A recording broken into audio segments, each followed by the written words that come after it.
we were talking about 9-to-5 jobs, and I wanted to go to something that I've heard other people talk about and I've also experienced in the past, and that is you take the job and they know you do other things outside of there, and they know that, okay, that's fine, and especially in LA, most people aren't just that job. But then they start to get weird with you. Coworkers start to get weird. Right. And now we have social media and they can kind of like see, oh, I see. And it starts to change on you. And that's when I've seen people get pushed out the door, or they start to make you sign things that they're not making other employees sign, like you won't use your phone during, and you don't. But you start to see that the parameters are different for you for some reason. I don't know if you've experienced that. I've heard that from other people. Well, let me say this. I didn't experience that because I was way gone by the time that those kind of things started happening. But I know people that did experience that. And they would come to me, the person that hadn't never experienced that because who had been long gone. And I would tell them, I say, well, that's telling you it's time to go. Without them having to tell you that. See, when stuff like that starts happening to somebody that's an artist that's working 9 to 5, and don't get me wrong, you have to be able to sustain yourself and to survive. So if you need that, work the job. And people say, well, yeah, should I quit my job? I say, only if you can sustain yourself without that job. I say, otherwise you need that job. Because see, to do what we do as an artist, this is not the day and age of like 300-400 years ago when, somebody would be starving, in a little hamlet somewhere in England or somewhere. No, them days are over. You got to be able to sustain yourself. If you out here on the street and you don't have a place to stay, you're not an artist at that point. You out here fighting for your life. So if you have a job, stay there. But you got to try to find a job that's going to allow you to pursue your craft. And those are real hard to find. Like I mentioned the Nielsen thing. The Nielsen thing was cool in that sense because if you had something to do, you would go do your audition or the job or whatever, or might not show up that day. As long as you got those passes out or whatever, they didn't have a problem with that. So you got to pretty much find a job like that. That's why a lot of artists and actors and people are waiters and servers and all kinds of stuff like that. Because those are the kind of jobs that people are understanding of. And those are what I call romantic jobs for actors. And those are the few jobs that industry higher-ups have no problem with an actor being or doing. Because when I say romantic, I mean in the sense that all of the top people or whatever at one point or another were waiting tables. See, or a valet, those are the kind of jobs that top people see a young aspiring actor doing, like, oh, okay. They remember their experience at that. They say, oh, wow, he's young. Boy, he's going to really grow, and oh, that's nice. But the industry people are less patient with people working in corporate America or behind a desk somewhere.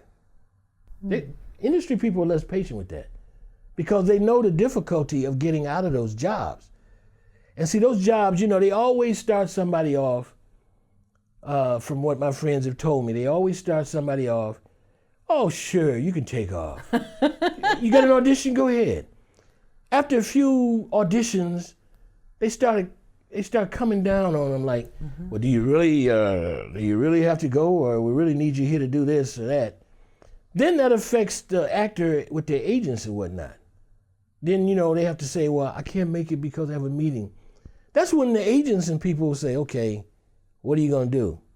I can't be doing my job here, submitting you, speaking up for you to get in and say, hey, she's really good, or he's tops, you need to see him. And you can't make it when I set the audition up. See? So it starts working like that. So it becomes a point where if an actor or a singer or whatever you are in the industry, if you're really, really serious about doing this in this business, you got to eventually say, okay, I got to leave that. Yeah. And if it means, like, if you're making 40, 50, 60,000, whatever, on a 100,000, whatever, on a corporate job, and you really, really aspire to be in this business, you might have to leave that job and go get you a job making $12 an hour to be able to do that. And that takes a hell of a lot to do, because I mean, if you're married or have children or something, it becomes difficult, because once you have children or something like that, and it doesn't matter to me whether you're in the arts or whatever. To me, if you have children, they come first. The business and all that comes after that. No matter how much I love acting or whatever, if I got a bunch of kids or I got a child, that child comes first. And that's the way it should be with anybody. Mm-hmm. So it's a real tough thing to do. It's a tough nut to crack. And you have to just finally just be real with yourself. Like I was saying earlier, you can't be with somebody that's not gonna let you be you. This is the thing that's hard about this job we do. And that we're not even talking about the actual rejection, which is 99.9% of it, getting rejected. And how people, I've had friends that were much more talented than me that had to leave the business because they couldn't handle the rejection. And I'm like, wow. And when I first got in it, I had a little trouble at first. And then I had somebody in the business, my mentor who passed away years ago, he told me, he says, you better get over that. He said, because you're going to get rejected a hell of a lot more than you're going to get accepted. He said, so now, I'm like, wow, is that how it is? He said, yeah. And I've learned that's how it is. I mean, we all, I'm not going to sit here and say, oh, well, I've mastered that. I can handle rejection. No, it gets you at times because you're human. I mean, you're real. You're a human being, and sometimes it hits you. Sometimes it hits you not on just the fact that, damn, that job was going to pay me a lot of money. Other times it hits you on, wow, I thought I was really good, and that's the part I want to play, and not even considering any money. It's just the fact that your artistic thing was like, man, I could really get into that role. That's a challenging role. That would be really good for me to do that. And you don't get it. So it hits you in a lot of ways. So you just got to eventually, and it's a theme I keep going back to, you got to be true to yourself. You got to be true to yourself. You got to be true to yourself not only as far as a job, you got to be true to yourself as far as, can I handle what I'm doing? Can I handle this? Can I handle the fact that I'm going to not have a lot of money at certain points, or I'm not going to get a job, I'm going to be depressed about shit? Can I handle this? And you have to just finally say, okay, yes, I can, or no, I can't.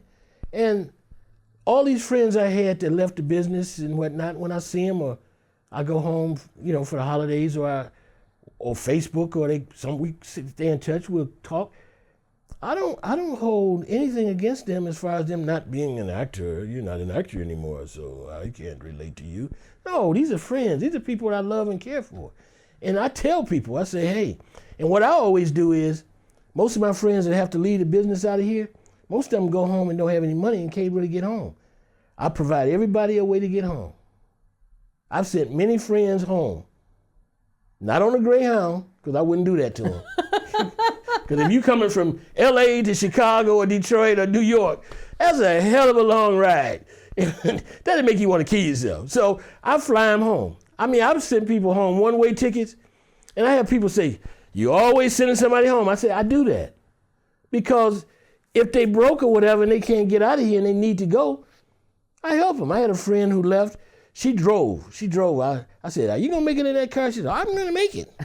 And she said, well, I'm going to need about $200. I said, okay. I gave her $200. And other people said, you gave her $200? I said, yeah. She got to go home. She like Dorothy. She got to go home. She clicking them heels to get the hell out of there. She got to go home. Go.